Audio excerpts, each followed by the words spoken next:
So let's continue with the rocket experience part. And this will probably be pretty quick because the only thing we need to do is to set the background to white and the color to black instead.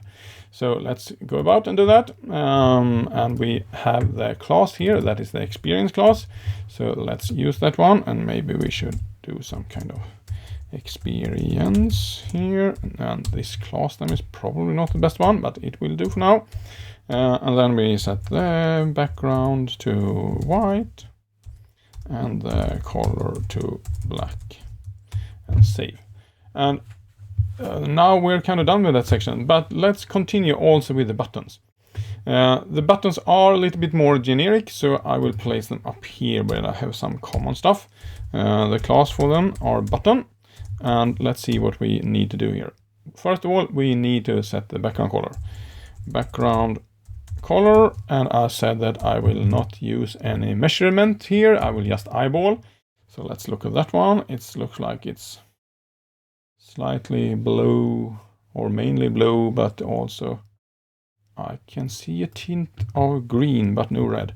Okay, if my eyes are correct, then something maybe like this, and that looks a little bit too light, doesn't it? Let's take a look at that one. It needs some padding, 0.5 ems and 1.5 em, because I saw that there were more on the left and right edge than on top and bottom. And there should also be a border radius of 0.5 ems maybe. And then we also need to reset the color on this one to white.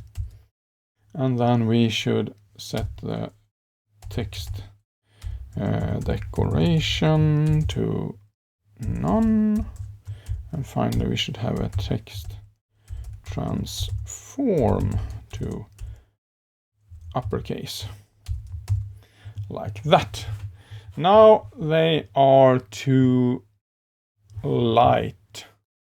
Yes, those are much darker. So let's scale back here. 3, 8. Those are even darker. 7.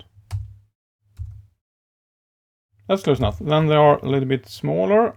So 0.3, 1.2.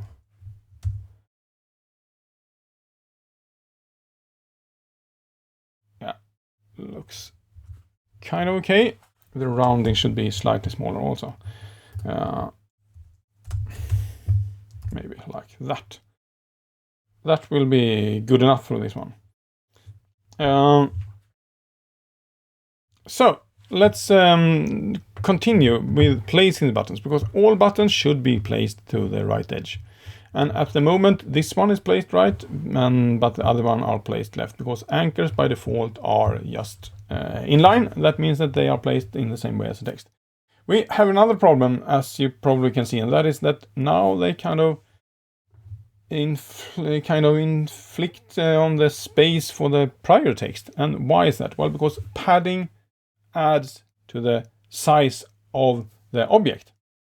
And we can think that maybe we could fix that with some margin. So let's add a margin top of 1 em. And then we save this one and nothing happens. Why? Because they are placed in line. And if you set the width or if you set margin for something that is placed in line, it will not do any difference whatsoever. So I need to change this one into a display of block. But now I run into another problem. And that is that, oh, now the margins are actually there, but the block spans the button from the very left edge to the very right edge. So now they are 100% in width. So we need to fix that in some way. But maybe we could try to, how can we get them to the right edge? Well, what we can do is that we can use a float and then float them right. What floating means is that it takes an object and then packs them. Everything that is floated right will be packed to the right edge. Everything that is floated left will be packed to the left edge. But now we run into another problem. And that is not that visible here. But if we scroll down here, we can see that now this one is placed in the next section. Why? Well, because when you use float, that in my opinion is a hack from the beginning. It rips out the item from the normal flow, or at least half rips it out, because the browser doesn't calculate the height anymore. So we can compensate for that by using a clear and other stuff, but I think that we should try to something a little bit more modern. So what I would like to do is that I would like to go into, because all these buttons are placed in our info box. So it's a good thing that we have that one now. We can say info box, and we can say that that should have a display of flex. We can use a flex box for this one. And now if I just save here, you see that now they are kind of flexed in the horizontal direction. So I need to change that, and we do that by flex direction column. And it should spell correctly also, flex direction. Now we are kind of back, but now they are still full width. So how can we solve that? Well, by default, according to the flexbox, when we look at the cross axis, the default is to have a stretch. And what we need to think about is the following. By default, when we have the normal flexbox, well, then we have the main axis going in that direction, and the cross axis is going in that direction. When we now have this one, what we need to think about is that, okay, when we set the display to flex and the flex direction to column, well, then we swap these. So now we have, if I do like this, now we have the cross axis going in that direction, or the main axis in that direction, as I say, and we have the cross axis going in the other direction. So now this is the cross axis.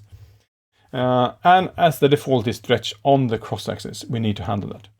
And now to align something according to the cross axis, we use align items.